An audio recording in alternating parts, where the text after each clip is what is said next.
Assalamu alaikum, I'm Aisha and you're watching Samaa News. Here are today's headlines. Counting is underway in Bangladesh's pivotal national election after tens of millions of people voted for a new government following the 2024 ouster of longtime Premier Sheikh Hasina in a tumultuous Gen Z-driven uprising. Although final figures were not immediately available, the senior secretary of the Election Commission told reporters that nearly half the electorate had voted at 36,031 of the 42,651 polling centres by afternoon. That is more than the entire 42% turnout at the last election in 2024.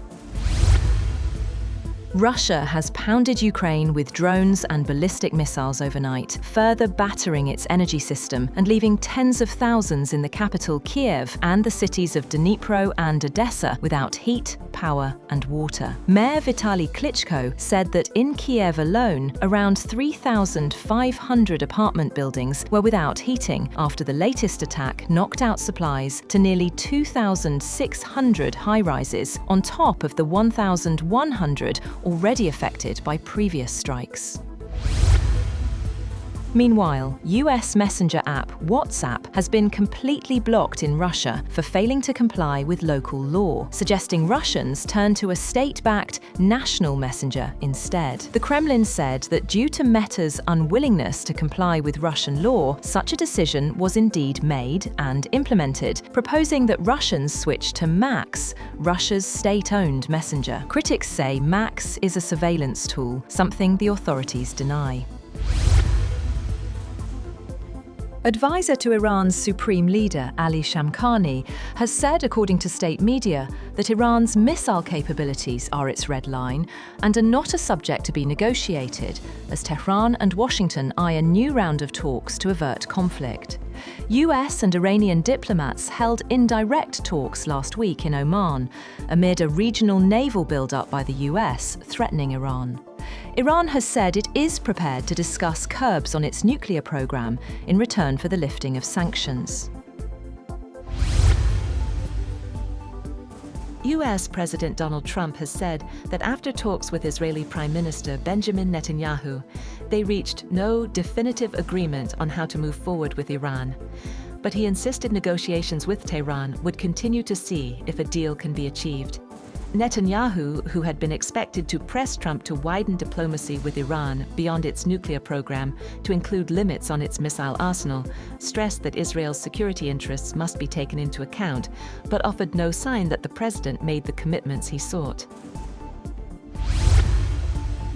Sweden says it will deploy Gripen fighter jets to patrol around Iceland and Greenland as part of NATO's new Arctic Sentry mission. The alliance launched the operation to reinforce its presence in the High North amid tensions over Greenland. Stockholm says the move will strengthen deterrence and regional stability. A female teacher has died in southern Thailand's Hat Yai district after a gunman opened fire at a school where she worked. The provincial administration said on social media that a 17-year-old used a firearm stolen from a police officer to shoot the teacher, identified as Sasipat Sinsamosorn, at the Patong Pratan Kiriwat school in Songkhla province's Hat Yai district on Wednesday, before being detained by police. A female student was also shot. Information about her condition has not yet been released. The suspect in a deadly school shooting in Western Canada has been identified as an 18-year-old woman with mental health issues who killed her mother and stepbrother before attacking her former school. But investigators do not offer a motive for one of the worst mass slaughters in Canadian history. Police said the killer, whom police identified as Jesse Van Rootselaar, died by suicide after the shooting on Tuesday in Tumbler Ridge. Police revised the death toll down to 9, including Van Rootselaar, from the initially reported 10. And European Union leaders meeting at an informal retreat in Belgium have stressed the need for cutting energy costs and strengthening the single market to stay competitive against the United States and China. But divisions remain, with France pushing joint borrowing and a Made in Europe strategy. while Germany argues for productivity gains and new trade deals. The summit will test whether the bloc can agree on a common path forward. That's all for now.